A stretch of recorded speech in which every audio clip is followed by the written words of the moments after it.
இதே வந்துட்டாரு, உடனே கட்சி ஆரம்பிச்சு கூட்டிகிட்டு வந்துட்டாரு, ஆட்சி பிடிச்சிட்டாரு, முதலமைச்சர் ஆகிட்டாருன்னு ரொம்ப பேருக்கு தாங்க முடியல, போராமையாக இருக்குது. அந்த அடிப்படையில் ரஜினி தான் கட்சி ஆரம்பித்து வரணும்னு இருந்தார். கலைஞர் எம்ஜிஆர் இருக்க வரைக்கும் அவர்களால் வர முடியலை. அடுத்து என்னன்னா கட்சி ஆரம்பிக்க போனார். கட்சி ஆரம்பிக்க போனப்போ இதெல்லாம் மிகப்பெரிய ரகசியம், உண்மை. 30 வருஷம் வரலாறு வச்சிருக்கறதுனால சொல்கிறேன். கட்சி ஆரம்பிச்சிருந்தாருன்னா சென்ற முறை ஸ்டாலின் ஐயா முதலமைச்சர் ஆயிருக்க முடியாது. அதனால தான் ஸ்டாலின் ஐயாவுக்கு அந்த வர வாய்ப்பு இருந்துச்சு. அதுலேயும் ஸ்டாலின் ஐயாவுக்கு வர வாய்ப்பு எப்படி இருந்துச்சு கேட்டிங்கன்னா, உதயநிதி ஜாதகத்தினால தான் வர வாய்ப்பு இருந்துச்சு. அந்த அளவுக்கு 90% 80% ஒரு பவர் இருந்துச்சு கலைஞருக்கு வரைக்கும். கலைஞர் ஐயா இல்லாதப்ப அதே இடத்துல ஸ்டாலின் எலெக்ஷனில் நிற்கிறாரு, உதயநிதி நிற்கிறாரு. அதனால தான் அவர் உதயநிதியோட பவர் தான் வந்துச்சு.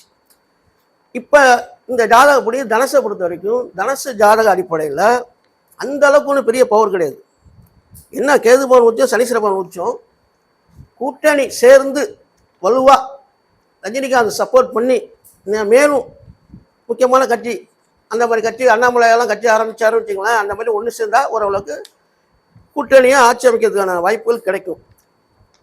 உடனே கிடைக்காது, போராடி தான் பெறணும். அந்த அளவுக்கு உள்ள வாய்ப்பு உள்ள ஜாதகம் தான்.